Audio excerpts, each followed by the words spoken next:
The Five Sentinels, written and read by Mary Teresa. Copyright 2017.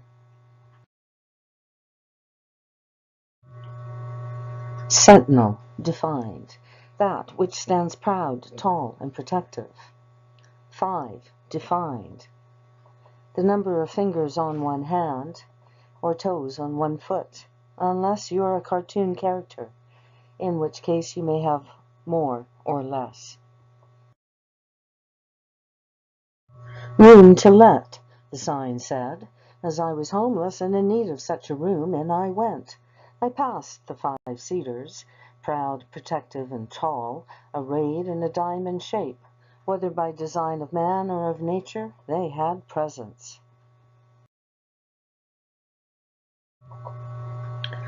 I stopped to salute these friends, and one said to me, "Untie that rope, sir, for it is choking me."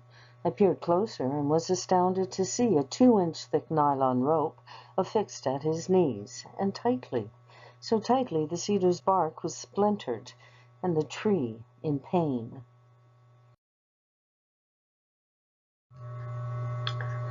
Not so far up, but taller than I, was a wooden shell for birds to roost. An iron collar bound that platform to the tree, and he was in pain. Before I could remedy the situation, a shriek ordered me to halt. "What do you think you're doing?" called the shriek, and I spied the shrieker forthwith. She was minute in stature, with straw hair of white, and so pale I almost missed her. She brandished a broom, but it was for sweeping and not for flying, or so I thought at the time. "Madam," I said, and she nodded her displeasure. "Surely you know you are choking that tree." "Trees don't choke, and what do you want?" she said back. But I was slow to discern the change in topic. She said, "Don't allow no pets if it's the room you want." A rat scurried across her feet, and she swung at it with her broom. It could multitask, you see. "I have a cat, and he's a very good mouser," I said with some eagerness, for I had searched for a home a very long time. "Don't allow no pets." And she swore an unmentionable as she swung at another or the same rat. Then she brandished the broom at me. I walked past the wounded tree and whispered as I went, "I will help you." And it whispered back, "Don't delay. We can only take so much." The woman had returned to her domicile by then, otherwise I would not have stopped to talk with he. He said, "She's an old witch," though he did not specify as to temperament or talent. He offered his hand and said, "David," and I shook it and said, "Harlow." Another man joined us, short and delicate in stature, and David said, "My husband, Vic." Vic shook my hand and corrected his husband. "Actually, my name is Victor Albert, named for that venerable pair." But he was interrupted by a shriek from across the street.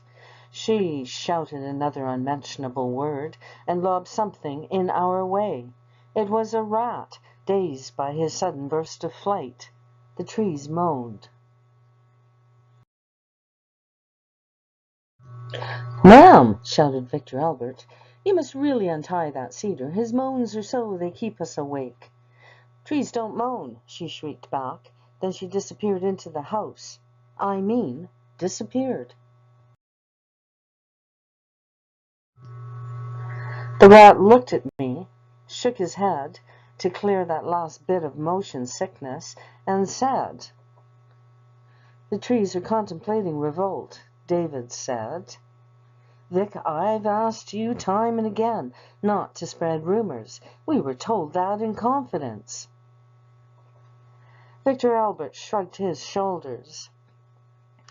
"The trees need our support. Every time I try to cut that rope, strange things happen." And he shuddered in remembrance. I swallowed my question. What things? For the woman was watching us from her windowsill. I'm not being whimsical. She was sitting on her sill as a cat would, though with far less grace. The sister cedar to the north of the injured tree shook her branches the woman's way, and acorns fell upon her. Many acorns, enough to populate a whole copse of fir.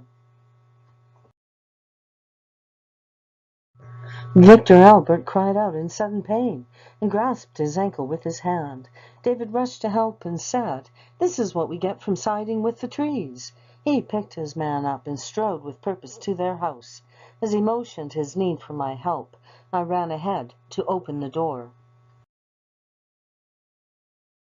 A tree cracked. It was the crack a tree makes when struck by lightning. I looked. No, I already knew no clouds marred the late summer sky.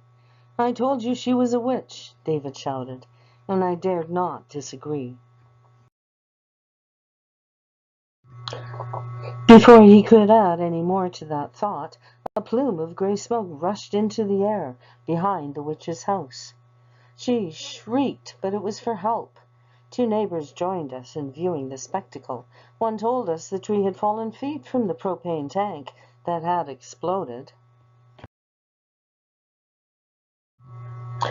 Before she could finish the sentence, the gray was interspersed with plumes of orange and red and blue fire. The witch shrieked more loudly still, and Vic ran forth to her aid. Whatever had caused his ankle pain was gone, or ignored, for I knew him to be an honorable man. David shouted at his spouse to not be a fool, but Vic was halfway up the pathway I'd only minutes before occupied. David said in panic to me, "Vic's tried to befriend that witch for 7 years now." The witch shrieked more loudly still, for she spied the approach of Victor Albert, and she called him unmentionables and a few bleeps, though all was masked by her demeanor and her screams. The next explosion flung him backward and out of the reach of the inferno. Another of the cedars fell to block the pathway to the witch's house. David ran and retrieved his man once more, and once more I aided in the helping. The two neighbors had multiplied, and 6 now stood in their wake. "Phoned the emergency," said the one most recently arrived. "Where to stay put right here and wait for them." We watched the flames from 3 separate fires, and felt, I am sure, all of us, that this was an order with which to comply. Someone said, "I thought she only had 2 propane tanks." We thought best to ignore this. The flames were at the leaves of the downed cedar. They stayed there the 15 minutes it took for emergency to arrive, like a barricade. We, all of us, studiously ignored that infraction of physical laws we'd spent so much time understanding in our youth. The flames, having consumed all in that yard, bounded on the north, to the east, and to the west, by forest, ran out of fuel. Firefighters said. Good thing it didn't get into the forest. Been a dry year. Another said, "You folk weren't supposed to interfere. We did nothing." One of us said, though I muttered, "Oh, did you want the flames to engulf the land that-a-way?" But I was hushed.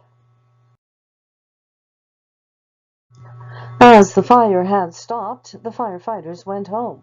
The police asked questions. What started the blaze was the first. David said, "The cedar fell onto the house. Another hit the propane tank. Another fell into the pathway." We all looked to verify his truth. The police said, Could you repeat that?" Then left without waiting for the reply. We don't talk about that. I wandered by next day, purportedly to visit Victor Albert. I was not the only one. 30 people or so were arrayed along the street. The yard burned bright yesterday, was not dead today.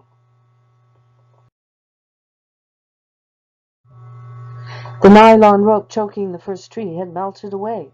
Not a leaf was tarnished, nor scorched by the blaze. The roost lay helpless at the center of the diamond the trees formed, though by what design none of us thought to ponder.